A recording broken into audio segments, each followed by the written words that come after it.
Hello, Key Biscayne. It is Monday, January 21st, 2019. This is the No One's Listening Show, episode 139. I'm your host, Rafa. And today we are going to talk about a mugging on the Key. We are going to talk about the Key Condo Council and how I think it needs to go. The bats flying around the island. A Wynwood Yard type of thing that's going to hit the entrance block. Ultra updates, and then Kimball's questions, and then maybe a couple other things. And this is the first time I recapped the show before the show. That was weird. But I think it's good for the listener on the replay, so he can just skip ahead if he really wants to. Yeah, but so bad for us because we have to do all those things. No, we don't. Okay. Anyway, I'm here with the panel, and to my left is Billy Kimball. Hi, everyone. Nice to be back. Thanks for coming. Good to have you back. To his left is Grifties. Hey, everybody. Uh-oh, I couldn't hear you there, Griff. Oh. Hey, everybody. Uh-oh. Doop, doop. Try it again? Hey, everybody. Yeah, you're real low. Technical issues. There we go. There we go. It's all about Okay, the buttons. say hello again, Griff. Hey, everybody. To his left is Manny. Rafa, we're in a new place. We have a new format. You're a new order. I'm very confused, but I'm going to try to go with it. I'm sharing a mic with Griff tonight. Griff, thanks for teeing up this mic for us. Appreciate it.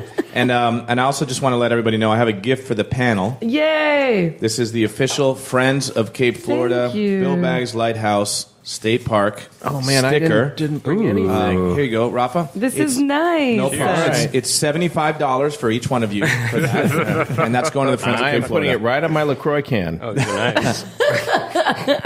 Thank you so No, much. these are like high end. They're not going to come off in the rain or anything. Rafa did not design this. What? JK.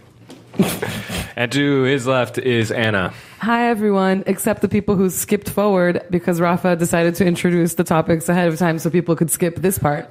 Hello. Don't worry, everybody waits for you, Anna. That's right.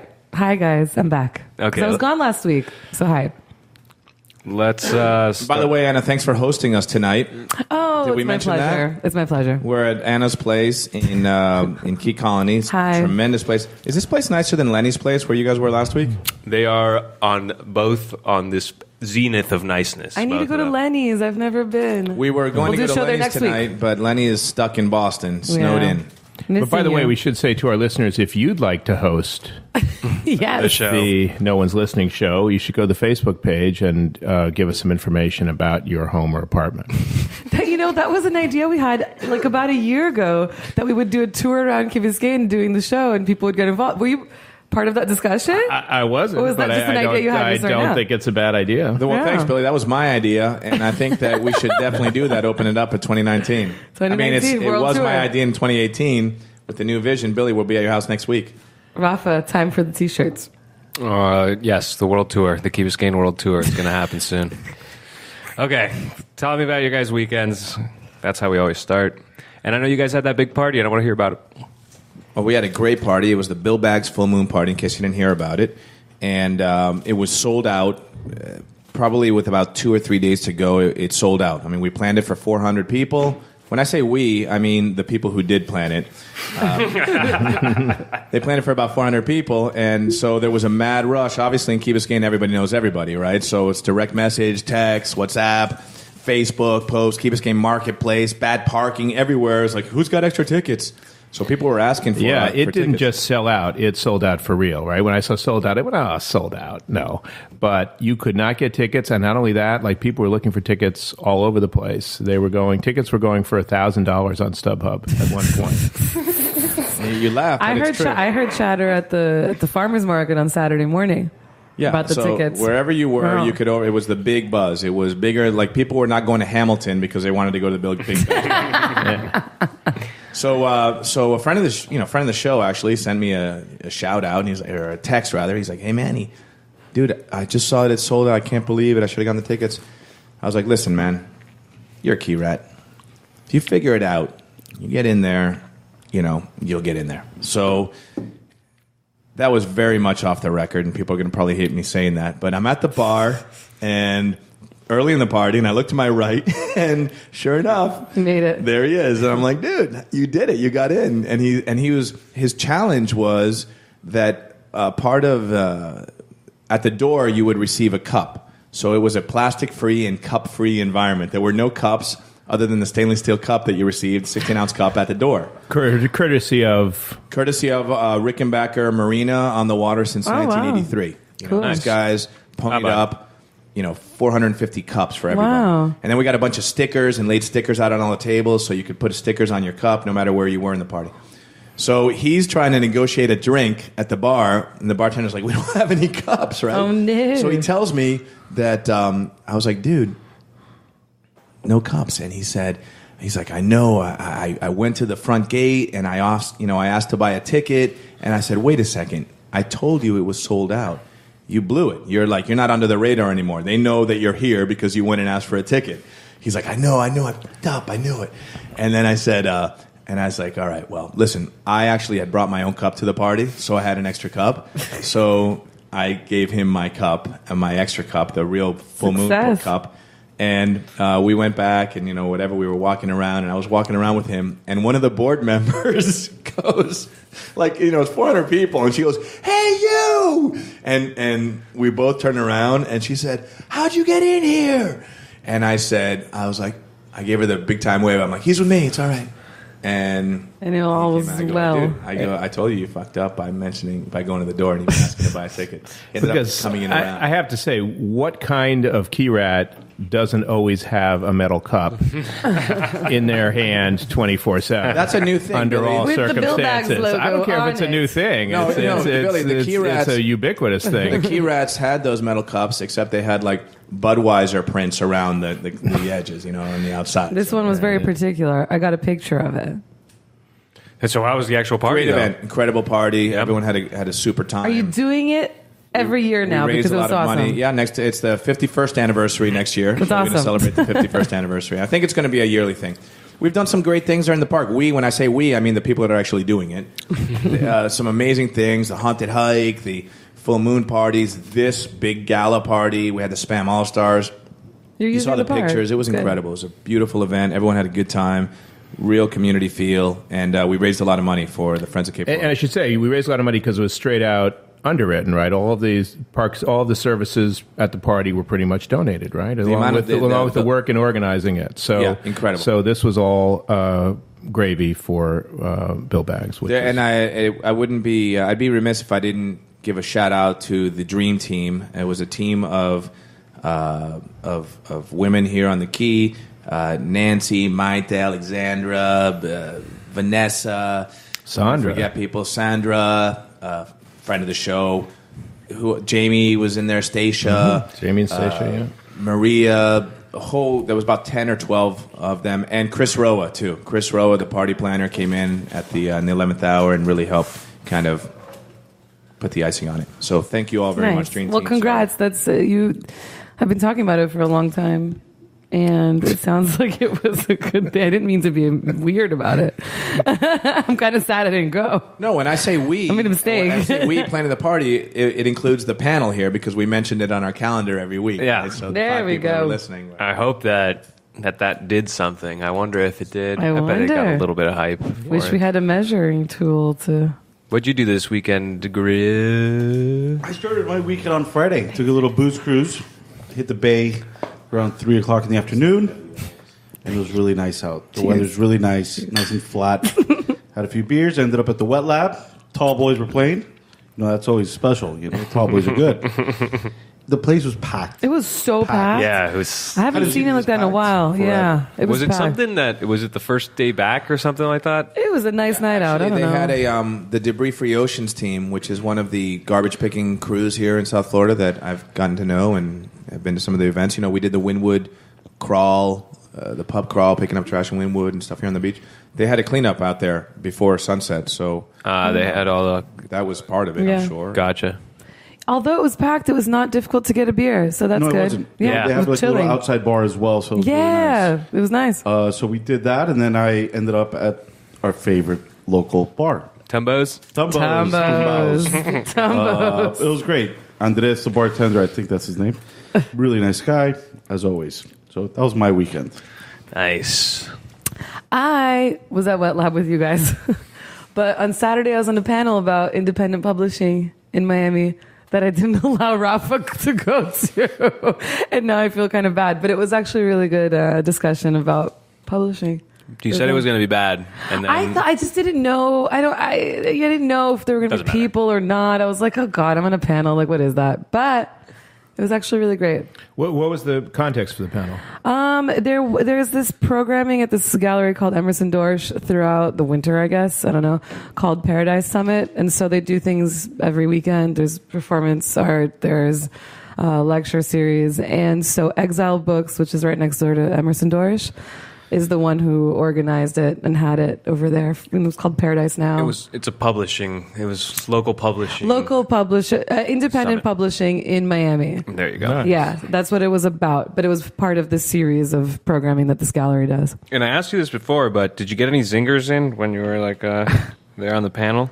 I was pretty cool and collected and drinking. Which made, and it's funny because we talk all the time. We're on the radio and the show and da-da-da. But I was a little nervous, of course, because I was talking about my work. So, but it was actually really cool, and everybody there was interested in what I had to say. So Nice. it's good. Yeah. I went to the full moon party, and today, which is a holiday and a long weekend, so I There you took go. my son out to Shark Valley, Oh, nice. which was a perfect day for it because it was. This is perhaps a weekend news item. I think it hit the 40s at some point It last was Wow. 48 this morning. And the 48 morning, this the early morning, so yeah. that's always big news. And so no bugs. Did you take And- your own bikes or rent one Yeah, there? no, we just took our own bikes. Well, Okay. here's the thing. Shark Valley is part of a major news story which we haven't covered yet in the program, which is the government shutdown. Shark Valley's free for the duration of the government shutdown. Didn't think about that. I That's not forget why about we those went, things. but there's No. a sign saying there's nobody here to take take your care of money, you, yeah. and just there's also nobody here to look out for If you. an alligator eats you. Yeah. be very careful in Shark Valley. And so yeah, it seemed to be normal in every other respect, but that I mean, was Shark Valley, that doesn't sound that dangerous. Shark Valley for anybody. Everyone knows what Shark Valley is, right? Everyone's feel been like- there before, but me. Some Griff is people saying no. don't know. I know what it is, But some people don't know. All right, so it's pretty pretty cool. much just due west in the straight line, the Tamiami Trail, about halfway across the peninsula, maybe. And it's this very cool loop through the Everglades that you can wike or balk. Yeah. Well, I prefer to wide. And I'm not drinking. I like And, balking. yeah, I prefer to wide my wike. Yeah, and you see, before you've gone 15 feet, you see alligators, you see very cool birds, you see, spectacular sort of Everglades scenery, and it's just like a very, very cool local thing. And we did not make it, I have to say, all the way to the end, but at the end there looks like there's this tower Yeah. that I guess was designed by a famous South Florida architect. It's a beautiful I'm a good guess because observatory. I've got lots of information. It's like a Brutus weird observatory is what it is, but yeah. Right. Well, I'll be looking that up after the show. It must be nice to go to Shark Valley on a day like today, man. Because Yeah. normally you go out there and it can be really, really Yeah, hot. normally it's Mosquito Valley. Yeah. I'm told, I but went there in today, May. No problem. And it was fucking hot. Yeah, right? But it was Yeah. great. I like being sweaty on a bike. I don't know, but it was. It's a cool experience for those of you who haven't been there. Cool. All right. I would tell you about my weekend, but it was boring. Apart from How was the your things- cheese and wine party on Saturday night, Rafa? Well, that's what I did. A cheese and wine party, which Why ended didn't you up come at, to our party on Saturday? which ended up at What Jada Saturday? Cole's. The full moon party. Because it was. Oh. Do you really want to know? It's because it was $75 or 65 $65. bucks, and I just couldn't handle So it. you went to the corner and spent $65 there? No, this is the thing. If I went to your party, I would have spent $75 and then spent another $75 wherever I would have gone after 10:30. So what kind of wine and cheese are you It's serving? the at truth. these I'm things? sorry, man. That's the reason I couldn't go. I wouldn't have let that Literally. happen, Rafa. And how much did I spend that night? Like $15. So, 'Cause you went it to a was, house It was very party. conscious. I'm very budget conscious $5 right worth now. of wine and $10 worth of cheese, or $10 worth of wine and $5 Actually, worth I of cheese? took one bottle of wine, which never got brought out, but I drank probably like a bottle of wine. Let's go while I get was there. So it's nothing against you. It's that I am inundated with things that I need to pay for right now. Just getting slammed. And so every little luxury that I can take away, especially ones that are planned in advance, I take them away. I won't tell it. Like if we're hanging out and it's like, let's go grab a beer, I'm not going to be like, I'm not going to go to grab that beer. But if you tell me there's a concert next week and it's $30-$40, I'm going to be like, I'm True not going to buy story, it. because I was like, Rafa, let's go to Beck. And he's like, can you buy my ticket for me? And I was like, no. Then Beck canceled. Oh, so add that to the count. Oh, he canceled. it canceled. Wow, I didn't know that. I didn't tell you. He canceled less than a week after it being announced or the tickets being on sale. And then he said, unforeseen circumstances or whatever. And you're like, dude, really though? Like, it's in May. How He would must you... know something came up and he's not going to be able Something to came live. up. Yeah. All right, well, that's your weekend. Let's go right into music talk. I heard you have something, Billy. Well, I don't know if it's going to live up to that drum roll you gave me, but I watched a movie on the plane, sort of strictly from hunger, because I had seen everything else, which was called Gringo, which was one of these new kinds of movies that are being made, used to be made, which are these sort of, not low budget, but sort of mid-budget comedies.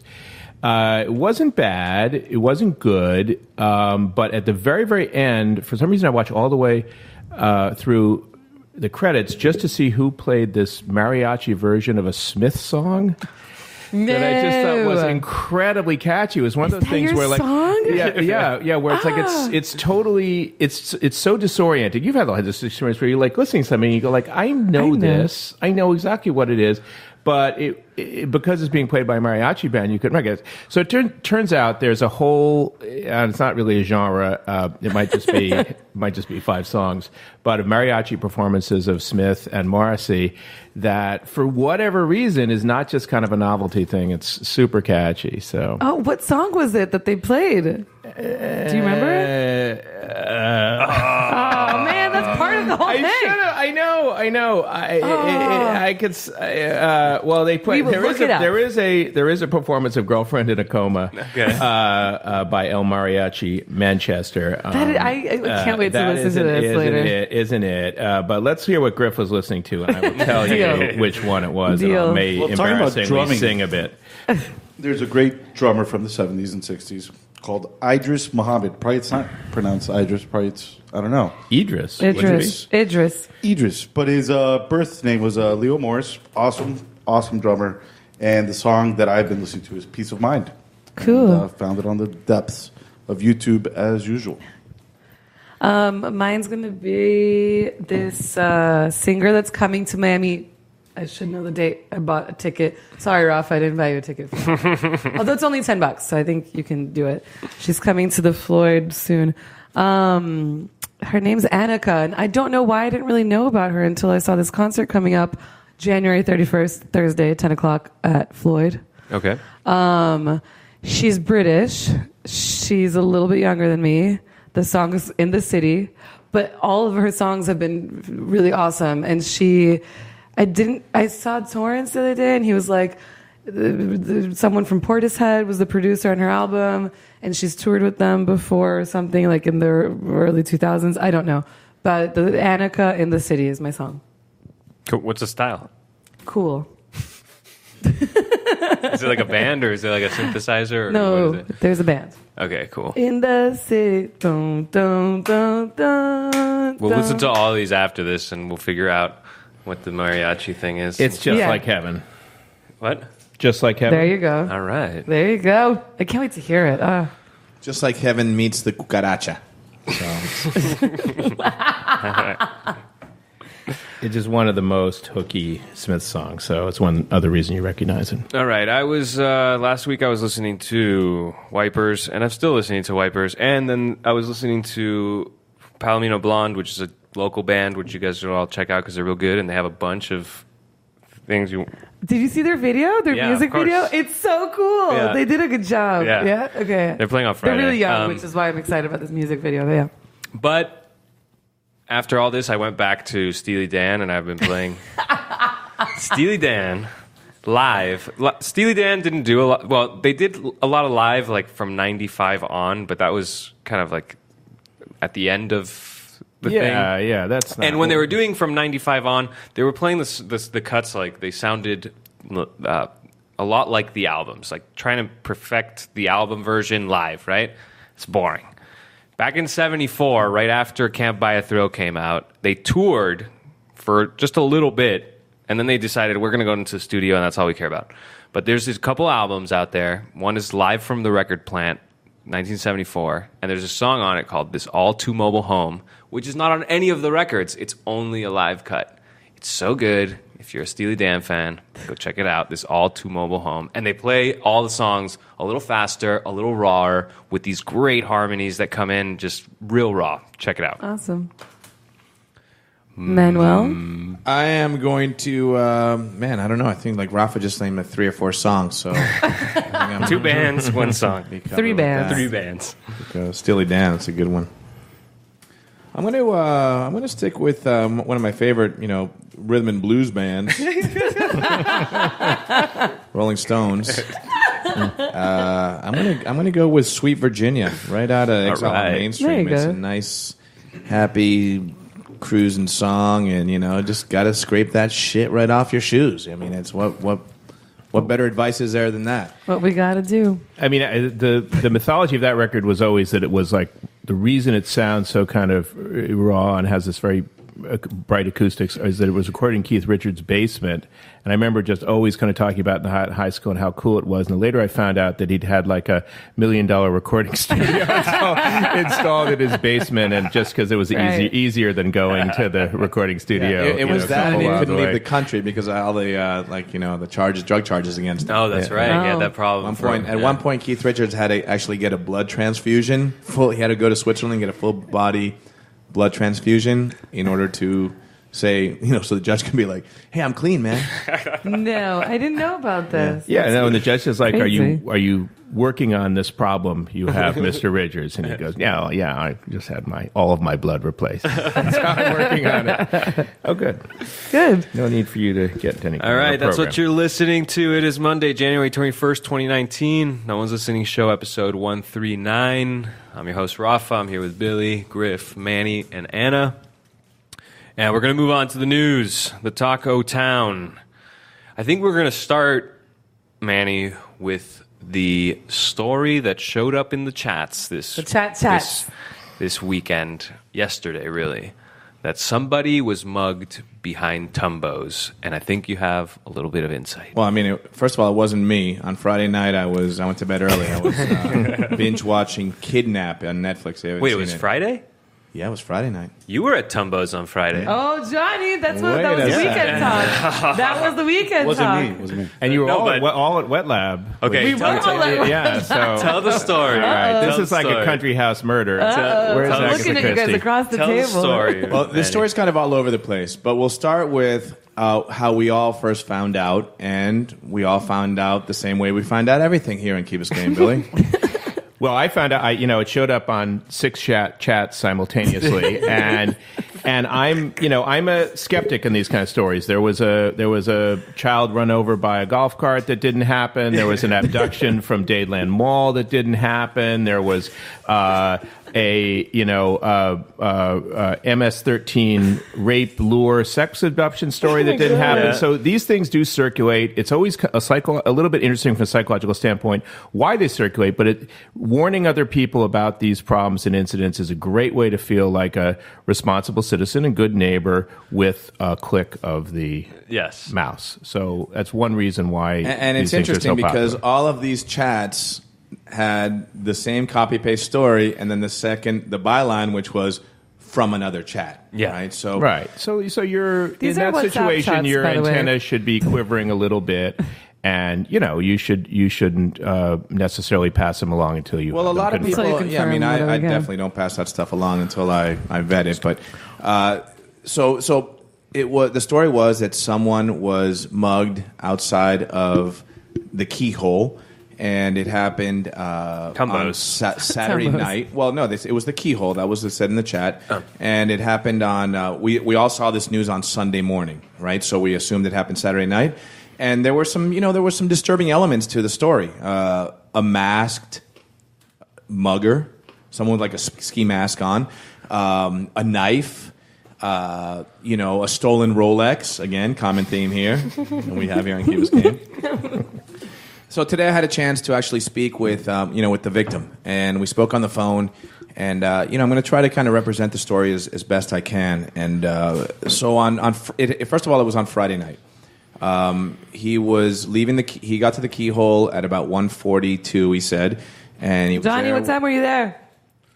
Johnny, we need a time. No, Johnny conveniently seems to have left. Johnny decided to take a little break right when we were He'll tell us later. We'll get that later. So gets there at 1:42, has a couple beers, and doesn't really talk to anybody, and was with a couple of friends. They left early, had another beer after that, and then at about 2:38, been there for about an hour, he decided to leave, and rather than kind of going out the front towards where he was going, where he lives, he decided he went out the back, and there's that little golf cart easement there, and we all know it, behind the Starbucks.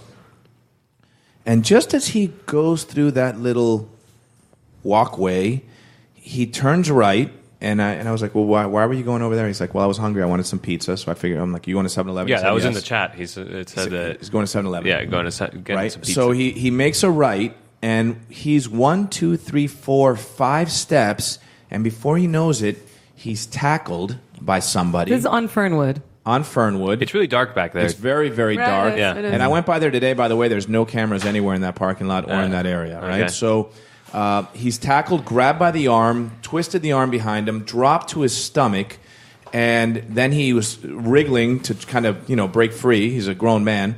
And he felt somebody jump on his legs, so he assumed it was two people, and heard some pitter-patter of feet. And they started searching his pockets, and then they saw he was wearing a Rolex, so they grabbed his arm, and he was wrestling his arm, trying to not be taken. And at that point, the mugger got really close to his ear and whispered, because he was yelling, yelling, help, help, whispered, be quiet or I'll kill you. And that's a little scary, right? That's intense. Yeah. So he didn't really kind of give in. And by the way, he mentioned that he is a card-carrying, concealed weapon permit person. He said he usually has his gun with him. And I was like, well, why didn't you have your gun that night? And he said, tell me, where were you coming from? And so he kind of went through the list of where he was coming from. He was at a rooftop place in Brickell. And then before that, he was at the wet lab. But then after the rooftop bar, he ended up at Club 11. So he was at Club 11, and from there he came to the keyhole. So now we have 2 Club 11 stories where people's Rolexes get stolen on the key. Zam! Right. So, he has some theories. I mean, he feels that, so after the whole thing happened, immediately, so I forgot this part. So they get off of him, and they ran into the parking lot, ran back into the parking lot, and jumped in what he made as a Porsche Macan, I don't know how you pronounce it, the small SUV. And they said that the guys Macaroon at Tumbo. So he said that the guys were so quick and jumped into that car as if it was like a well-orchestrated show. Nobody was saying, "Oh no, shotgun! I got shotgun." Everyone went in their own door, and at this point, I was like, "Well, everyone, how many were there?" He's like, "There may have been 3. He's not sure." And they sped off. They pulled out and sped off. He called the cops right away. He was wondering why the cops didn't shut down the bridge. For a watch. Sorry. Yeah. So that was pretty much what happened. Yeah. Griff, what time were you at Tumbo's? From what I remember, it was probably around 1:30. But either way, That you left, or that were you there till late? yeah, I was there till late, Did you make any but new I was friends inside that the night? bar. But you didn't hear any commotion Nothing or anything. happened. Nothing, That's why, right? But that was Friday night. Yeah, that's when it. Yeah, was So, this I don't person know, was there. But you were there. Okay, I was there, Oh, and good to know. There was nothing. Did you have a mask on? No, I did not. It's a small bar. Did you make any friends that night? You usually make friends there. Were you speaking to someone? This guy? I'm not going to say. No, I spoke to a bunch of people, but either way, I don't know who this guy is, and Okay. I didn't see him anywhere, and I don't know. Well, he has some theories. I mean, he's thinking that maybe he was targeted. Obviously, maybe they may have followed him from another place. When he said they may have followed me from another place, I was like, "Where's the last place you came from?" He goes, "Club 11." I go, "Well, shocker, right?" I mean, this is a PSA right here. Club 11 is. It sounds like that. I mean, I would say one of the things that he Club 11 mentioned is Club 11. in the chat was that they thought they were professional thieves, and I'll just say, this guy's been through something terrible, but there's just no way professional thieves would go to the Key, which is a terrible place to commit a crime. You're photographed constantly, photographed coming on and off the island. There are two bridges. Would drive a recognizable car like that without that has a small number of them here in South Florida. Would lie in wait, would wear a mask, and would use a weapon, which are all things that can land you into jail for the rest of your life. So my guess is that there's something else going on here. This might have been a crime. Might have been a crime of opportunity. Might have been a bar thing that sort of spilled out into the street in some way or another. But I don't think we all need to be especially concerned about gangs of masked thieves coming with knives to steal our Rolexes. This seems like something. This seems a little bit to me like a one-off. But I'll wait to hear from the cops before I decide what I think actually happened. Interesting. Well, we don't have anything else to speculate on this, right? I know, yeah, we really don't. I mean, Unless, this guy's been through something terrible. Yeah, that sucks. And Whatever we don't happens, we don't like to hear about anything like this on the island. Whatever the other circumstances and are. that in a conservative sense, I mean, it doesn't really matter where you are. You gotta kind of be heads up. And if you've been out drinking all night, don't wear your Rolex. I'm joking. I'm sorry. Or, you can wear whatever you want. when you're going to make your way home, like maybe just go home, right? But I will say, at least he wasn't carrying his gun, so they didn't steal his gun too. I agree. Thank you for saying that. well, you can't carry a gun. I agree. When you go to a bar or you've been drinking, so that's not a good idea to be. That's a sensible law. Yeah. Yeah. No matter how you feel about the gun debate, I think. Yeah. So what? You take your gun when you go to church on Sundays? You could do that. You take your gun, but then when you decide to go to the bar, you pass by your house first, you drop it off, make sure it's safe, and then you go to the bar. Yes, Right. exactly. You're not. You know why you're not allowed to have your gun at the bar? I'll tell you, because I have a friend, or Because it's dumb? we have an acquaintance. You don't have to tell me a story. I don't know. I'll say a friend, acquaintance, okay, who is a gung-ho concealed carry guy. And one day he was drunk, and he was concealed carrying, and he got a little carried away with his rhetoric, and he said, I got a gun. And he was at the bar, and that's big time. No. He told somebody happened? that? Yeah. You got arrested? What happened? You know what I'm talking about? No, I don't. It's Peter. Alice Peter. Inmate number T276. No, he's a don't know who doctor, that is. actually. Oh, wait. Oh, we will not say his last name. Okay. Yeah. Oh, Lordy. He got in trouble. But he's crazy. He shouldn't have a gun, period. I know. Sober. I know. Ooh, but of course he does. Of course, that's who Clearly would. that guy has a gun. Anyway. Well, you've heard about the mugging. Hopefully by next week we can tell you a little more. Maybe they catch the people. Maybe the police release some kind of a There's statement. gonna be more. I'm excited. To me, it still just sounds a little fishy, but Yes. we'll take the benefit of the doubt and we'll talk about something else now. All right. I'm going to get a little serious here. I've been... As opposed to that mirthful topic.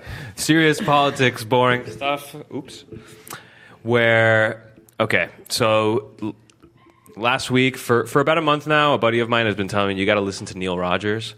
He's like, you like radio? You got to listen to Neil Was this Rogers. Arthur Handler? Neil Rogers. He's still alive? No, he's not. But I went back and listened to old Neil Rogers. Yeah, he's amazing. That guy was an institution in South Florida. Yes. So this guy was on AM radio, and he was on the sports channel, on the sports station.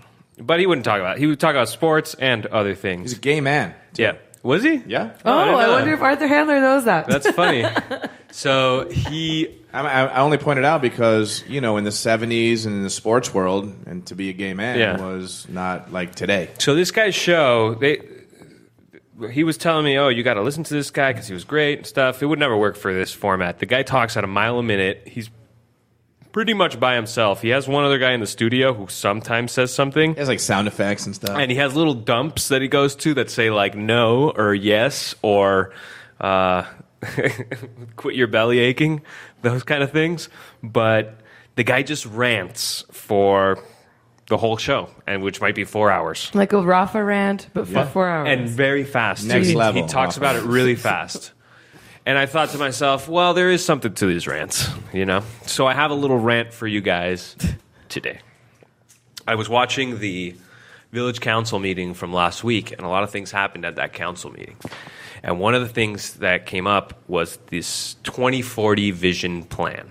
So if you guys don't know what this is, the Key is planning to set some priorities all the way through 2040, like they did through 2020. Time out. Hold on. Didn't they have a master plan and none of it came out? No, a lot of it did. Okay, I'll tell you Sorry that for one of interrupting the things suggested for the 2040 vision plan was to make it a living document, and the second thing suggested was to make it the 2030 vision plan so that it wouldn't get so far away from itself. Let's put it that way. Okay, anyway. So they're talking about this, and they're talking about who should be on it and how many people should be on it. Okay? These are residents who are going to be on this subcommittee to do this stuff. They'll give recommendations, and then all this stuff will, they'll put it into some kind of document, which they'll say, we hope to get to these goals. So there's this group, which I have hated against since they showed up, which is the condo presidents group, lobbying group. I don't know what their official name is. The condo presidents. Really, what's the name of that group? The condo group. Well, I mean, I did find out the Mariachi Smith song. I have a portable. It's not really a computer, but it's a thing in my pocket that I can get information. No, it's about. called the condo group name. The Condo Presidents Board, or I think it's called the Condo Presidents Association. But let's not there you guess. go. You keep talking. I'm going to find out. They are now a nonprofit dues-paying group, okay, and they have their whole thing is their interests are the condos, right? So they have a representative come to the meeting, and this person first, alongside other residents, they want to expand the amount of people in the group. Okay, Condominium Presidents Council. there you go. Oh. Excuse me. The Condo Presidents Council. CPC. They come and they say, we need more people in this group. That's, and other residents said that too. It was 7 people on the 2040 Vision Board or subcommittee. They wanted 9. Okay, fine.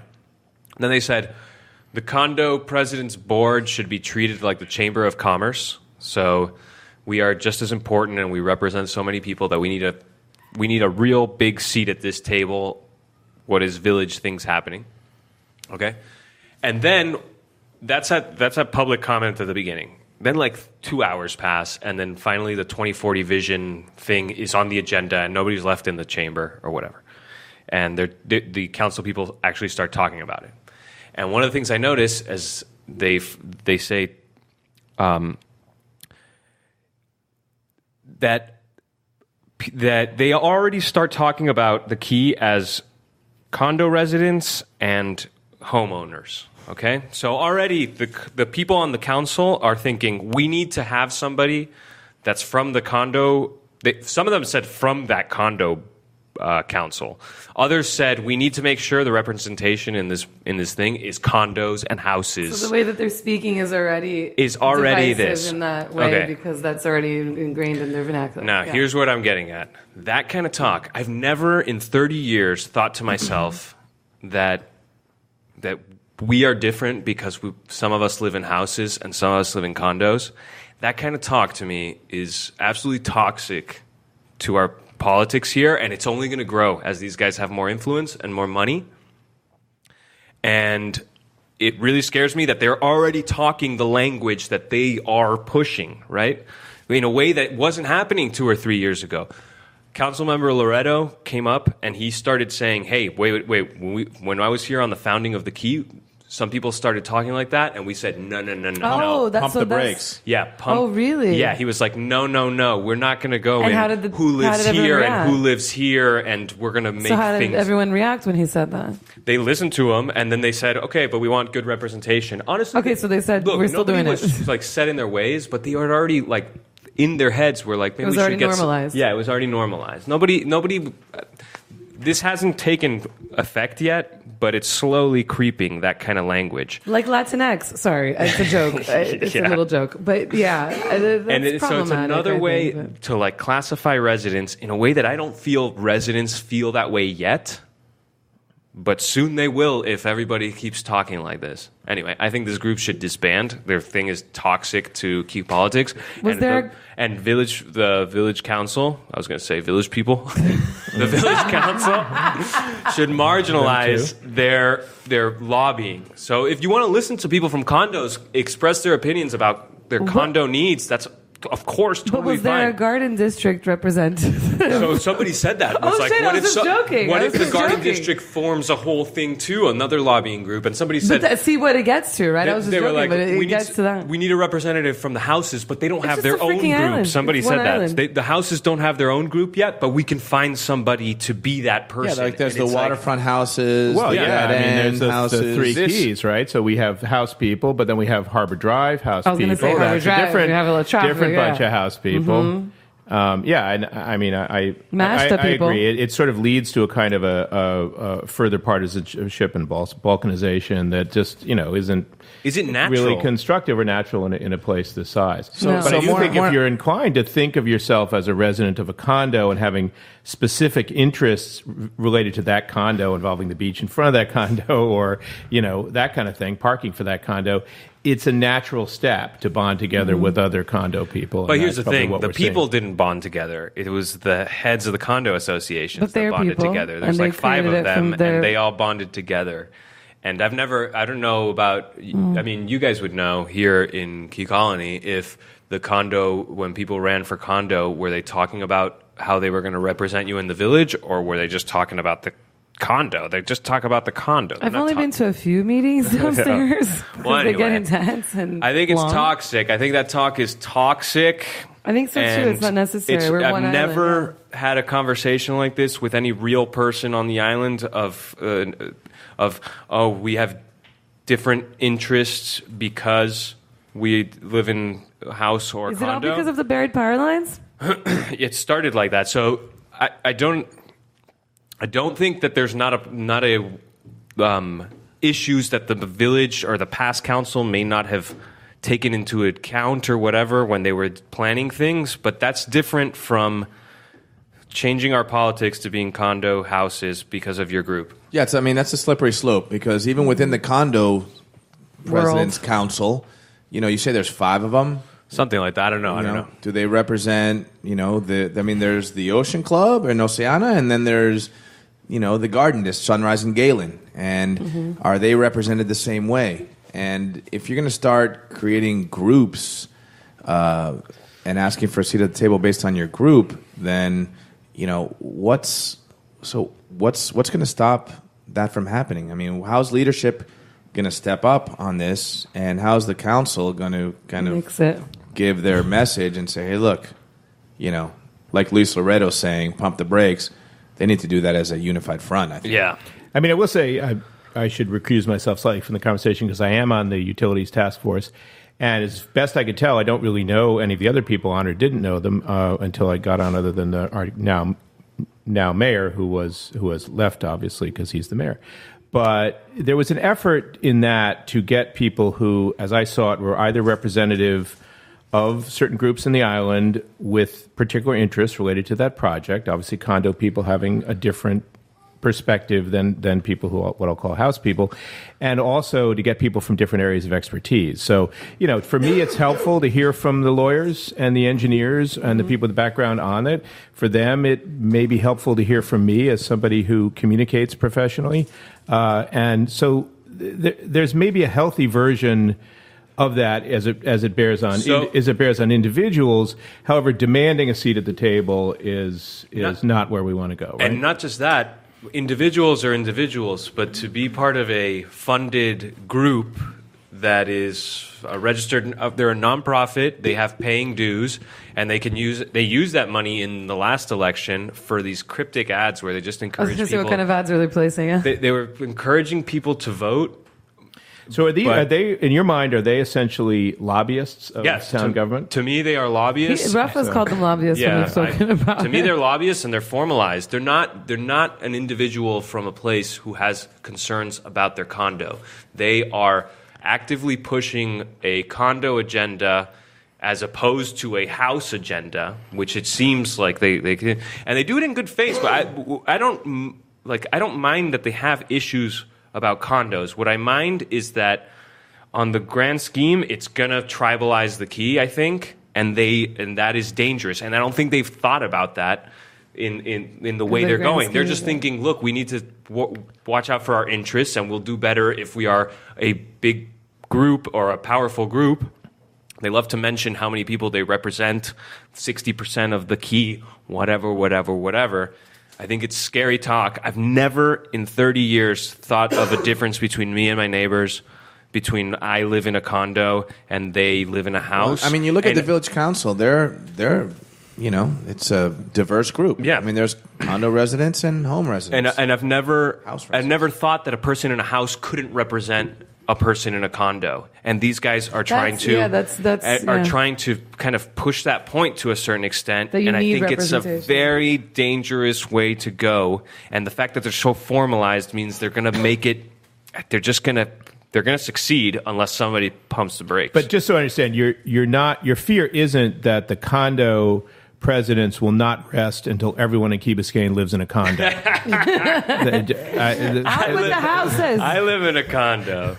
I mean, it's not anything like that, and I don't even think they do things in bad faith. Actually, I heard that how about if you have a house and a condo? I think it's the dividing people into you should think about yourself as a condo person or you should think about yourself as a house person, which hasn't taken over just yet. But down the road, I could see that happening in a way that does not exist right now. It's not a fixed thing. You can fluctuate between living in a house and a condo, going back to a house and a condo. And if you live in an island house, you could actually live in a co-op. There you go. Only one on the island. Is there any What if you truth live in a townhouse? Is there any truth that the 600 block of Glenridge is going condo?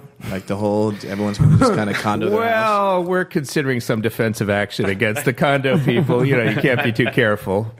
Just from an abundance of caution. Oh, that's the other thing that I thought when they said, let us be treated like the Chamber of Commerce, but then anybody can join the Chamber of Commerce. You could join as an individual and just say, whatever, my own That is so not thing, the same thing. It's not the same. You can't At join all. the condo unless you buy into the condo and all this stuff, And even then, I mean, I don't know. Let's have them on the show and let's talk about it. Yeah, well, I don't know about that. I'm joking. I'm lazy for that. I think they should You're disband. lazy for that. I think they're too that kind of talk is toxic on the island. But like you said, I'm not sure that they're aware that might be a consequence or that I know, might I don't filter think into they something are. else. I think having this conversation is good because that can lead to something else, but Suddenly maybe they're not aware. Yeah, we're condo people or we're house people, and that's not good. it's Not not. good at all. Anyway. So Neil Rogers would be proud of you. You did a good job. And he would hit his little next, please. No, but I forgot to ask. That makes my belly ache or whatever. I forgot to ask some rhetorical questions like, "Do we want this now? No, now." Damn, we got to have those. Ben would be so proud I'm of you. still reeling from the fact that you watched the village council meeting on television. So I was already watched it on- through it. When he started this whole thing, I was about to interrupt in the beginning and be like, you sat and watched the council meeting on the YouTube TV? at 2x speed. Oh, I thought you were going to say at 2 a.m. And I was looking for certain things because I actually talked to Ricky of all people, and he was telling me how this had happened, and I was like, oh, that's like my pet thing right now. I gotta go listen to it, and I gotta go come up with a response. Alex taught me about 2x speed. Yeah, It's cool. yeah, you can get through these. I wonder if people watch our show on 2x speed. I bet some people. Oh, maybe one or two Nobody people. does that. You get through it much faster. The other show. The other show. The other show has no The listeners. other show. Or this show. All right, I got a more fun, lighthearted topic for Yay, you guys. thank God. When we were at Wet Lab the other day, This guy on got Friday, his Rolex stolen. No, we didn't see the guy with the Rolex. Didn't see anybody with a Rolex. But I was talking to a friend of the show, Danny DB, and he came to me and he said, I have this idea, and I wonder if anybody's talked to them about it. Concerns the entrance block. And he was thinking, why don't the guys at the entrance block put up some kind of Wynwood Yard temporary thing there? wouldn't that be a great idea? And I thought to myself, well, what do I know about this place? Could it be done? And would it be viable? And would they do it? And honestly, I want to think that they have thought about it, but I think the Key would like that. So when we talk about, some people may not know what the Wynwood Yard concept is. And in Wynwood, there was basically an empty lot, and some people rented it, and they followed what's called the MVP, the minimal viable product model. Right? Rafa's taught me about that, and their idea was let's put a bunch of food trucks in this lot. Let's put a central bar covered, maybe a stage, and let's see what happens. And do some, bring bands and do have some vendors there selling bracelets and have the food trucks and diversity of the food trucks. And so people started coming, and it really took off. It was a classic MVP model, which Wynwood itself is the pop-up model, right? So it's a bakery, a gallery, a donut shop, whatever it is. Let's try it out and see how it works. Well, basically, it raises the land value for the guy who owns the land anyway and is going to sell it afterwards. I talked to Danny about it. I don't know how much that happens in the Key because it's not bringing attention to that lot. That lot is there, and it would have to be a Key Biscayne friendly MVP model. Of course. What does that mean? Wait, what does that mean? Well, it's not going to be Wynwood Yard, for example. It's not going to be a bar with a bunch of food trucks because... Why not? Because I don't think the food trucks is really going to take off. They've tried the food trucks here. It's not, it doesn't feel like food trucky when I'm at Wynwood Yard. Yeah. Although, I guess, if you really think about it... Wynwood Yard has a central... one central... Outdoor bar... Right, like a glorified tiki. Like if you've been to, what's the one on the river that's taken off? The wharf. Yes, very low overhead to put that up compared to a actual restaurant. It wouldn't withstand a Category 1 storm. Yes, but it's there.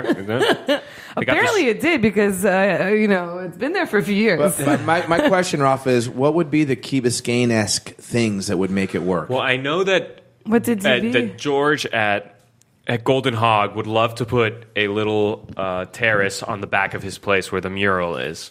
So you'd think like something like that. They would be serving people. And then the Wynwood Yard part that you didn't touch on is that Wynwood Yard actually served as an incubator, which was the idea was you would come in with a concept for a restaurant.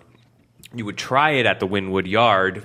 Low overhead. Well, you kind of and mentioned then that. if it was good, you would take it on and you would find investors because people were eating at your place. This is not food truck in the typical sense of food truck where we think, on Thursdays they go to the beach. They're permanent. They're permanent. These are trucks or containers or whatever that are permanent. A little restaurant row. So it's a little bit, exactly. They have picnic tables, they have an awning so that you're covered, they have lights, it's attractive, blah, blah, blah. I think I know the owner of the entry block is someone I know, a friend of mine. I'll certainly mention it and see what he says and bring back his report. But yes, please. I would say on the other side of it, the issues with the entry block always bring out the crankies in terms of traffic, in terms of parking. Parking is the main thing. And again, if I own a restaurant on the Key that I'm paying a pretty price for, I might be worried that somebody was getting a better deal there. So that's not to say that all that can't be worked. Danny's idea was no driving, no let's parking. Start thinking about it. No driving, only come in a golf cart or you come on your bike or come on walking.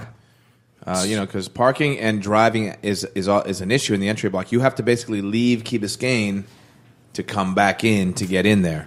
Well, the entry block is contiguous with the Golden Hog. That whole. It would need some lipstick to kind of... they would need to block off the Golden Hog, that mall parking situation, obviously, which is blocked off right now. We haven't talked about that, which is not a big deal. So the way I thought about it when he said it, and he sent a letter to, an email. He did reach out to them. Yeah, he reached out, so hopefully they read it. But since it's temporary, it could maybe get by with not being... totally perfect, it could be a kind of work in progress. That's the thing. Are we not going to take risks and do cool things for the community because we fucking can't find parking? Give me a fucking break. Exactly. Let's do stuff for the people. Are you kidding me? By the way, everybody complains about the same thing, particularly as regards people in their teens and so forth. There's nothing to do here. So we lose them. they go off island.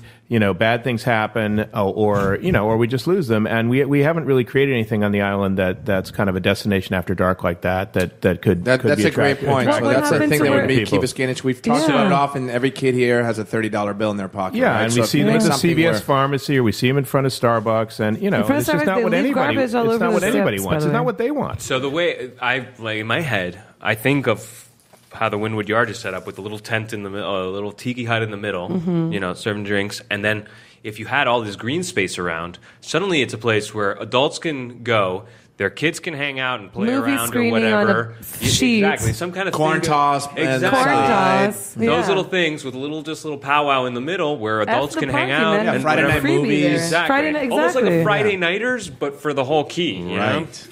That would be really nice. I hope. I mean, at the same time, I would imagine that the owners of the entrance block have thought about this, maybe? Maybe not. Maybe not, man. I think Billy's point is a good one. I wonder how the rest of the commercial community, the other eateries and there's a workaround, and there's a way to accommodate them, or there's a way to to put things on a little bit of a more even footing. So we shouldn't abandon it for that idea. It's just I'm sympathetic to those. The other side is that it's a little bit more active, and if I'm going to go take my kids I don't have kids, to go see a movie or whatever, the adolescents are going there, that maybe I'll have dinner first at that's a good point, right? Restaurant. I mean, if we're not losing people off the island in the first place, maybe they'll stay and go have dinner. Or I'm leaving the house, so I might as well go eat out, blah, blah. And for me, the big challenge is, can the Key Biscayne community sustain that?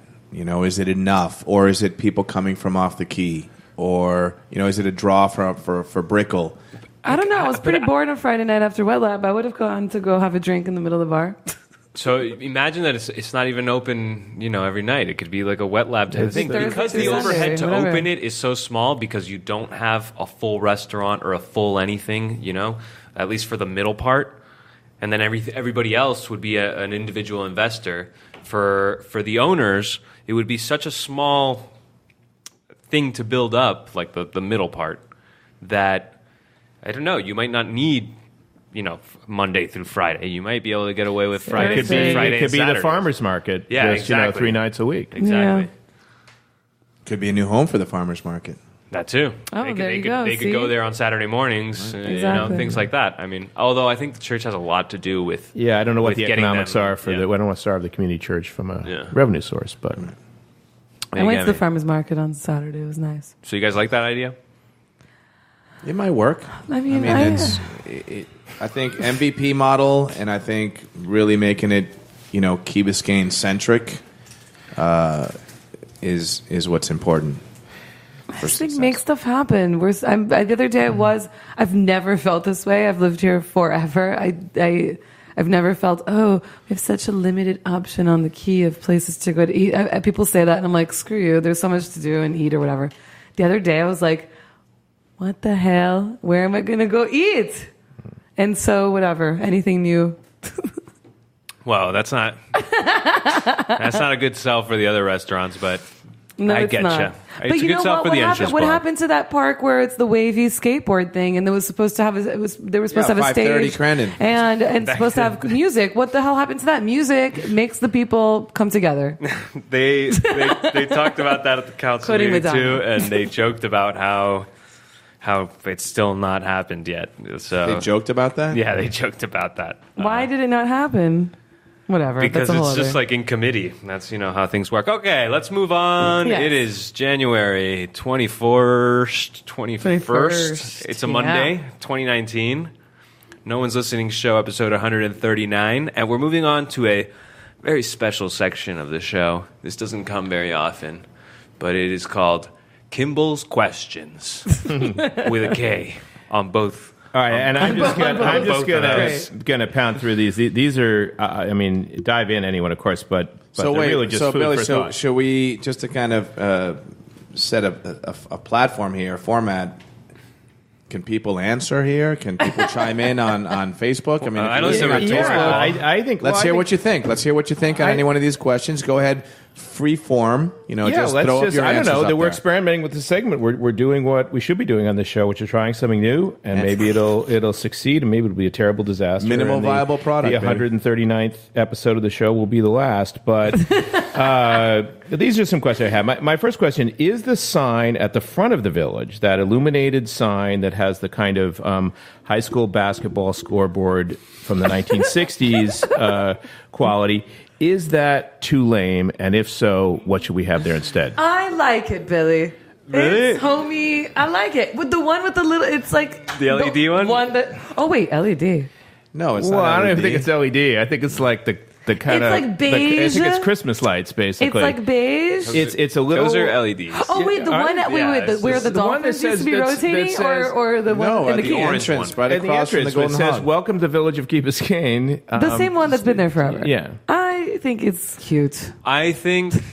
Okay, I get what you mean. I think it doesn't do anything because you can't read it when you're going by. It's like in a place where you I like see it. it, but you don't see it. I like Register for basketball. I think Okay. the one that's the coral one is in good taste. The one that says Village of Key The Biscayne. coral one Yeah. is very 80s, but whatever. Oh, Okay. that one at the end of the mainland. No. Yeah. Right there next to the same sign. Oh isn't yeah. there- Oh yeah. I like that. That's The a little coral more. one? That's a little No, more. I think okay. what it is useless. That LED. Okay, thumbs one. up though, and people as you drive by, Oh, if you have a the different LED opinion. one, the basketball scoreboard. Okay, now I get it. Yeah. I thought you meant scoreboard like with the paper Yeah. numbers that change. It's not. It's like a rotating. It's an orange LED that just Like, says listen to the When key you're at the radio. Wait a movies. second. We At don't the need to. movies. If we're going to explain each one of these You're right. questions in We're major never detail, if you don't gonna get get it, it. then This This just isn't a don't get rapid it. fire. We no, can just talk that about one. these Okay, things. fine. That one is lame. Why is the it a coral rapid fire? one. I don't and the need it one- to be a rapid fire. Wait, the one at the entrance at the toll that looks very Miami. No, and it's- no, that I one. like that one. I love I like that that one. one. Yeah, Okay, get cool. out of But here. that's not Sorry. standard county signage. You see Exactly, that I all over the love place. those. Yeah, They're no, very no. That one Miami. should that Okay. one we should be fixed. Okay, and the the other other one's one, whack, I agree. very interested to hear what the audience says Yes. about that. They as won't say drive anything. past We it. better say it. Yeah, I'll that's tell fine. you. No, we're It's the audience in a right bad place because by the time you get to the red light, you've already passed it and you couldn't read the information on it. Okay. That's my thoughts. Right, you couldn't read "Welcome to Key Biscayne," and you didn't feel welcomed. All right, so Ultra, the Ultra. There's a pretty strong, at least vocal constituency on the chats that is essentially what I call never Ultra. That any kind of accommodation with Ultra is treason. But I'm just kind of wondering if now isn't maybe the time to think about a Friends of Ultra group. I mean, if we get free And tickets, we're if in. I die mysteriously on the streets of Key Biscayne this week, you'll all know why. Oh, Anna. So our friends of the show, and by our friends I mean us, the panel, have decided that we just want to freaking go. I would go to Ultra. We're gonna and I go. have No worries we're about friends it. of Ultra at this point. It's happening. mean, We're friends of Ultra If now. I could put up with the tennis for 2 weeks, I can put up with Ultra for 2 days. Yeah, I mean, and also people do talk as if Ultra is desecrating a virgin bit of wilderness there, and it's being built on a huge asphalt parking lot, as best I can tell. Rafa, so. what were you going to say? Oh, what? Also that if we do this Friends of Ultra, we could probably reach out to them and get hooked up. Well, I mean, I know Manny's That's been what the front whole center in point this. is. Manny's taken, I think, you can't beat him, so let's try to join him and let's Yeah. try to bend him more and get something out of it. And I think that's probably the best approach to Virginia Key generally because it's a county operation, and the Keys' relationships with the county need to improve. And we also have to concede that the county has a lot of other people to listen to besides just us. I don't think that's the view of the Virginia Key Advisory Board, though. I think that they're still stung from the fact that they found out about this a day after it happened and after it was like almost approved.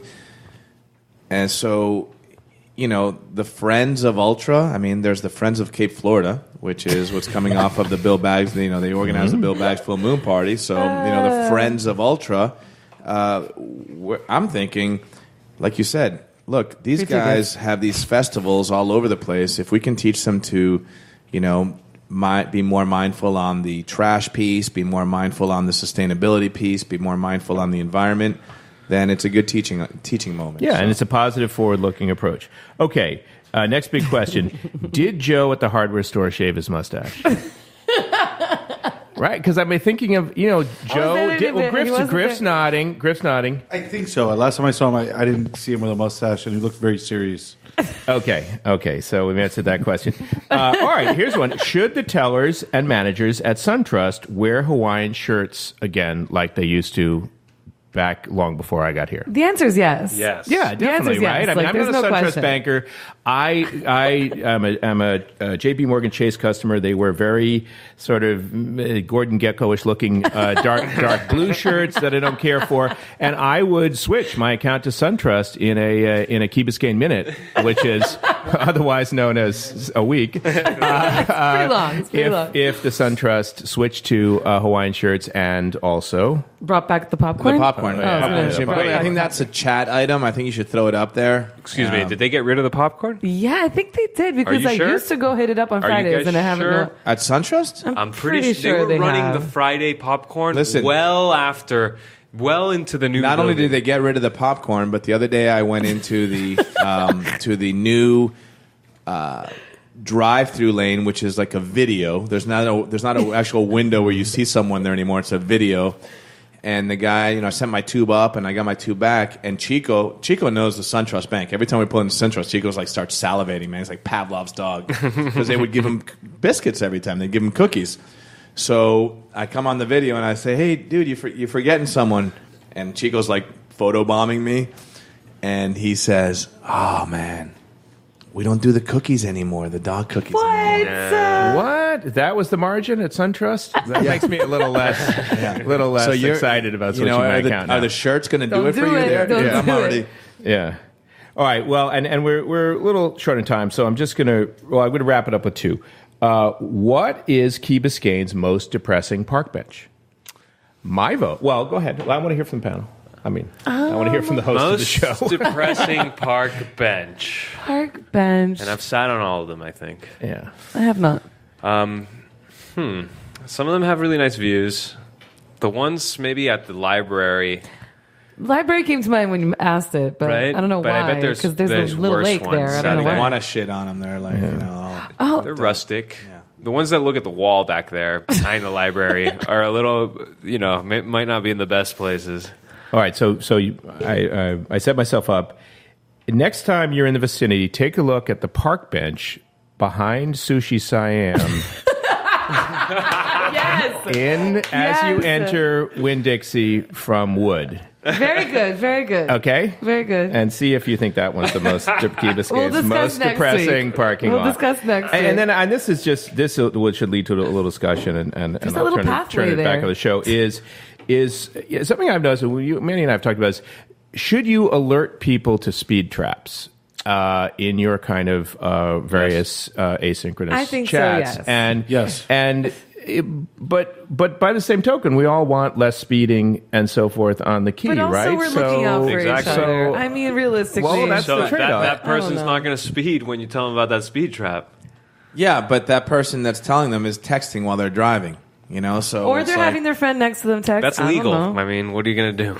I still do this Jesus, when I Rafa. drive. When I'm on the highway, I still Everybody I've done does it. it. I I've know. done it. if I see I a bet. speed trap, I still flash my lights to other people, warn them. I still do that. I don't know Good. if I anybody like does that. that. We should. But So- I warn about the speed traps because I have a bunch of speeding Man, tickets. I think that if you're going 5-7 miles above, it's not a big deal. And we I all don't do like it. I don't like I'm okay with. I would tell my. I usually don't tell my friends because I'm just thinking about something else, listening to music and not caring. But I do appreciate when people tell me. The in problem chats. is Yes. that like, how many chats are you on, Anna? And a lot, but there's only one that warns me.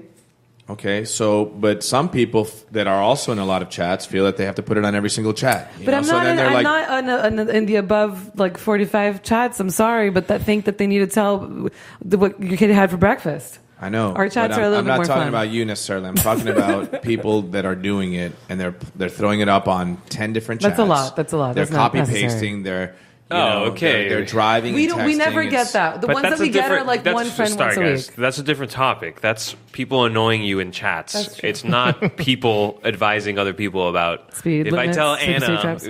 private that there's a speed trap, do you have a problem with that, like ethically or not? Do you think I shouldn't be warning people that I saw a speed trap because they should deserve to get caught, or is it better where do you we draw tell- the line? What about Griff? Griff's gonna get caught. He's the one who's a speeder, and you didn't tell Anna and not tell Griff. I'll be serious about this. The what? I am in favor of radar traps I know people aren't. Have you lived in a place where they have them? It sucks. No, because you just slow down around them. Yes, exactly. In Bilbao, they have them, and they are. You see them, no problem. You see them. Yeah. Okay. Everybody knows where they are. They're not even hidden. Wait, they're fine. there. Fine. You want the government putting the traps, and how about when they put it 30 miles down, and then they do a calculation of the rate that you're going at between those two, so that you can't even speed between those two, because they calculate how fast you're going. They're like, there's no way you got Ralph, to mile marker on the speed to mile traps. marker No go. without going faster than this, and then you get a ticket for going in between the radars, going that fast. It sounds like That's what happens. you have a problem with a place that has a poor speed limit or something like that. But what I'm thinking is, I don't like speeding. I know you do. But no, I actually you don't have a fast car, Rolf. Huh? You don't have a fast car. It doesn't. I don't like So you don't like to speeding, go fast. so I'm not Since for I changed speeding. my car, I have not been speeding as much. I have to admit. So wait, I'm for, like, even on these red light cameras that we have. Why doesn't it say red light camera? It's gonna make sure that nobody do they even runs work? the damn red light camera. I got a ticket like years ago, and that thing was That's just- expensive. But do they work now? Wait, I don't know. Well, that works just as well to say there's a red light camera here than to let them get caught. Because if they see there's a red light camera, they're not going to run the damn thing. It says red light camera. Don't run this thing. Since when did speed limit signs? I mean, to me, a speed limit sign is like a Suggestion? speed chat. You know, it's like here's a, yeah. I mean, why do I need to look at my phone to read my phone while I'm driving? For somebody else that sent it to me. No, you're at home and you get it. And No, you're but like, maybe oh, I'm let not me home. hurry up. Maybe I'm not home. Maybe I'm You don't know driving. they don't have a hands free or something like that. You're assuming too much. I'm like assuming lowest common denominator. Hey, I was in the damn car. Open the flip phone. I was in the damn car driving on Virginia Key when you decided to make a video of me to send to the chat of me freaking driving in my car. Now, come on, distractions. You're literally turning 90 degrees out your window to get me driving. And now you're complaining about somebody maybe sending a voice memo in their thing or using a hands-free? Come on, man. The car was on auto drive. It was on autopilot. Or you can get to a red light and send a message too, you know? There's so many ways to... Man, Billy, did you think that we would go on this long about your question? No, I told. That's why I saved it for last. I knew this one was a hot button. No, and there's I'm more. Just, Is there there's more? more, but no, we're fairly deep in, and I just need to have reasons for you to have me back. What do you mean have you back? We're going to your house next week. Wait, how do you feel about that question? I thought it was fine, and I thought I've had it in a kind of a category, kind of like warning people on the chats about crime waves, that I thought this is a kind of a very minor league sort of civic engagement with your neighbors that sort of bonds people together. Great. And then Manny made the point that it stopped people from speeding. It was not such a good idea for the reasons that Manny just repeated, and I kind of agreed with him. And since then, I've stopped doing it, and I also had the experience, as I think I mentioned it here once before, of actually getting a ticket after I had insisted that we have very, very strict enforcement by the police department for all kinds of traffic infractions. The first person they stopped was me, running that stop. Well, I made a Miami stop, which in Iowa is called an Iowa stop, and Japan is called a Japan stop. In other words, not a stop, but a slowing down at a stop sign right in front of the police station, and lo and behold, the guy pulled up and gave me a $150 ticket, which was fine because you know what, I've stopped every time, and I do think that sort of deterrence works, and I think if you're doing anything to prevent people from getting the tickets, even if it's your friends, loved ones, and so forth, you're impinging on the police's ability to enforce the speeding laws. If you went to the chief's meeting that he had a couple of weeks ago, he did make these points about speeding, which I think really sort of resonated with a lot of people about the dangers of an impact. The difference between, for example, at 20 and 30 miles an hour. So I'm not doing it anymore, and for that reason, even if it means that Rafa gets a ticket. But speeding and not coming to a full stop at a red light when you're making a right turn or something are very different in how often you're doing it and how you drive. I got a ticket once for not going to a full stop at a red light. I just went, the guy caught me, whatever. I've never ran a red light turning right anymore. I always stop and go, but I'm going to continue speeding. That's the way I drive. It's just the psychology of speeding. You just feel like you need to go a little bit. More than 10 over? You go? No, not more than 10 over. I go less than 10. I go like 9 over on purpose, right? Yeah, we've talked about this before. There's a kind of a takeoff ramp leaving the Key where it 80. goes from 30 to 40 to 45. And, it's understandable that people might miss like the leaving the targets there a Key, little I bit. go 54. Cool. Yeah, I just saw okay this with chat. Hey, there's no speed traps right now. Let's fucking haul ass and get out of here. That's at 7 in the morning when all the kids are driving out to school. Hey, no speed chats. All those kids that are on chats. All the Gulliver kids or wherever they're driving to. Why are they Gulliver no kids? No speed chats. Or wherever they're going to. It doesn't matter. No speed traps. Causeway's clear. Let's go. We used to go like freaking 80 off the Key.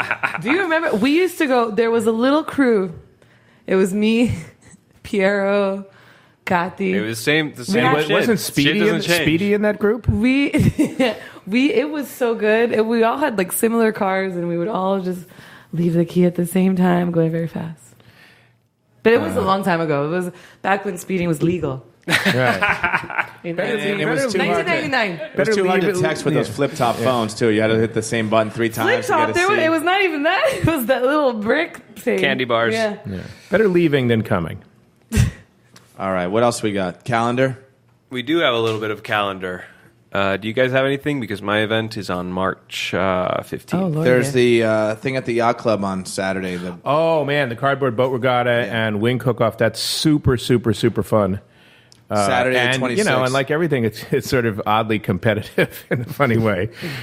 People do. There are going to be some people who take it like way too seriously, and that's actually sort of part of the fun too. I always thought they should do like a kids-only version, a kid adult, and then a straight-up adult version. And then like a straight-up pro version with like a $15,000 cash prize, and see if we can get people from out of town. For a cardboard boat? I don't know. Maybe that exists. So that's There's on also the a 26th. wing competition that day, right? Yeah, it's a fun party. And Lenny the Seabell is helping. Saturday. Lenny the Seabell, which we really missed today, by the way. What else do we have coming up?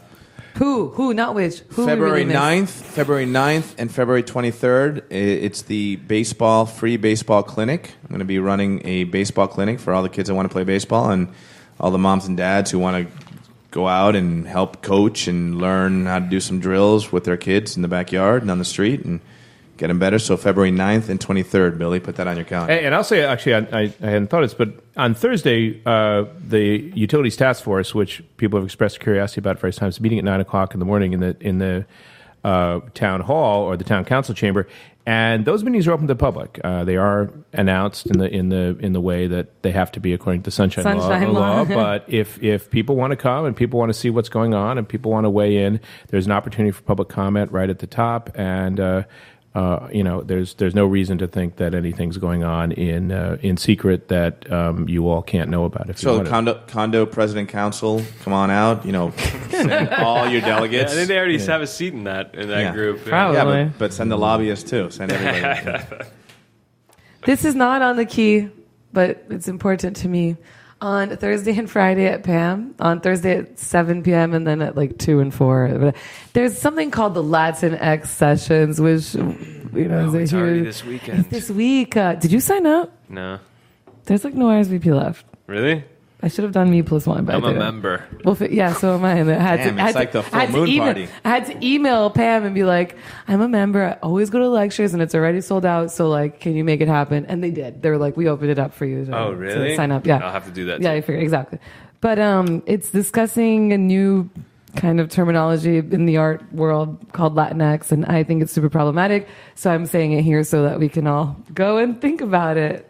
Have you guys heard about this Latinx thing? Oh God, that's a whole other thing. You have, because really what it really means is Mexican X. I don't think so. In my head. I don't think so, but I think it's absurd and Yeah. whatever.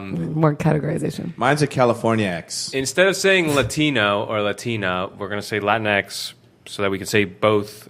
Instead of saying Latinos, It's going we can beyond say the gender Latinx. binary. It is everybody. It's like them. But, yes, a little bit. But it's not But just it's that. not It's just not that. just that. It's that if you're really from Mexico, and you're born here in the United States, That's not the maybe case. Rafa's painting you their own don't picture. feel like Latino is that Mexican American is not your real identity. Who's behind this whole so thing? You need. How old is he or her? It's a not lot one of person. This has been going for like 6, 7, 8 years. It's a lot of cultural theorists. It's the Koch brothers, from what I've heard. It's way past things, but it's kind of like an identity. It's not, so I understood it as like, okay, let's go beyond the gender binary. So because I don't want to be or O or whatever, there's something beyond that. But in the art world, at least, I don't know about other sectors, cultural sectors, but it's so that it's inclusive of artists who have been either born and raised or maybe just raised in the United States, but are Latin American. But they don't consider themselves just Latin American or American, and they feel like there's no category for them, which is super problematic for me because everybody's from somewhere else right now. That's anyway. my beef. Right. It's not just with Latin America in the U.S. And yes, there's a huge population of Latin Americans in the United States, but it's just, this is silly. Let's talk about, it's just, they don't go beyond the identification. But the nomenclature's always been a problem, right? I mean, I'm Anglo-X. Yeah. And but the reason I wound up here in South Florida is I went to work at a network called Fusion, which was a joint venture of Univision and Disney. And in terms of the messaging about that, there were just this sort of giant data dumps about Hispanic versus Latino and the various connotations of it, and how people felt about that in different parts of the country and all that. So this, I assume, is just a sort of continuation of that discussion and the fact that these labels, frankly, are just always going to be wrong, right? Sure. I mean, whether it's for Latinos or Hispanics. What's annoying? What I'm open to going to listen to these discussions and whatever, because I do know some people that are for it and some people that are against it. But I just think it's more a categorization where it's not necessary. I don't know. For me, it's a double whammy. It's the semantics of taking a Spanish word and in English trying to come up with this thing, and then this other thing of we're not Latin American, we're this or we're that, is such an American thing to do. It is such an American thing to do. It's such an American thing to do. You are so American doing that, you know? It's so American trying to do that. Precisely, though, right? Like, to that, precisely, I have been raised here, you know? I mean... it just seems like that. Anyway, we got one more thing on the agenda. It's an issue for many parts of Rat Radio No One's Listening to show, okay? On March 15th through 17th, that weekend, Key Biscayne Car Week, Emerson Fittipaldi is going to throw a thing with the F1 is coming to Miami to do that show thing of preparing Miami for F1, which might happen in 2020 or something like that. And here on the Key, some people have gotten together with Mr. Fittipaldi, who lives here, former champ, to do some kind of car thing for the weekend where they're going to have like F1 cars and classic cars and all that stuff in the village in the middle there. And is that where it's going to be? Because at one point at the Friends of Cape Florida, we had talked about hosting that party. Ooh. Okay, so what about now, is there going to be a road race around the Key? No, like they have cool. in Monte Carlo? That would be so cool. I will tell you something great. I love only that. in the Garden District, So on it's gonna Sunrise and back up Galen. From what I heard, and one of the possible places, everything's not set in stone yet, is right there outside the Village Hall and the Fountains of Monaco and stuff like that. And not only that, they invited the Prince of Monaco, and they are formally inviting him. Like, the village is going to send a letter to him, and Emerson Fittipaldi apparently knows him. So even though it's not Monte Carlo, we got a little bit of that Monte Carlo hopefully he got it already, because we're ruining Mr. it. Monaco. You don't know me. My name is Mike Davey. But so he might show up, and there's going to be all these cars out there on the thing. That sounds cool. Yeah. Either him or the Fresh Prince of Bel-Air. Yeah. We will take it. Griff, you have Actually, anything? You seem like you had like an event. event or something. I'm just so pissed off that society now, these millennials and our generation is so weak-minded that we have to go and say this. I don't know. I think it's horse manure. That's what I think. I think you know what it is. To me, it's so a. You think we should call it Automobile Week? talking about this Latino X thing, and I'm just like overblown with it. I can't believe it. I really don't understand what's going on with our society. I think it's like I think we're getting old because it's people from other generations saying the same shit about the shit that we question. So, I'm just thankful that Griff didn't leave Tumbao from the back entrance on Friday night. I'm really grateful at 2:38 a.m. Or so he says. Thank God. All right. Also, Cave of Swimmers at Rosa's this Friday. Probably cool. We love Check Cave of that out Swimmers. if you know what I'm talking about. Friend of Okay, the show. that's the show. Make sure you subscribe and like our stuff on all the social media platforms and stuff like that. I want to thank Anna for hosting us at this very It's my pleasure. It's my stop pleasure. Anytime. here on the tour. I want to thank the panel, especially Billy, for coming out here. And my pleasure. I want to thank Manny and Griff also for being here. This has been great. 2 tiers of thank yous. Well, yes. Let me tell you the Billy, we tiers. win. 3, We win. A, you put in the big work and you host. Big tier. B, you are a special guest and you came all the way from California. And C, you are Glenridge Road. a regular on this show and you still get a thanks. Rafa, thank you for Well, I was going to being say, the this is host. a thankless Thank job. you. Rafa Thank you, Rafa. Thank you, Rafa. I have You got so a much sticker. fun I doing gave him a this. sticker right out You of the get gate. 2 stickers. Yeah. No, I Rafa. got clapping too. Like if I just landed the plane. You got okay, one clap. let's get out of here. Listen to the jingle. Good night, guys. Night. Yeah.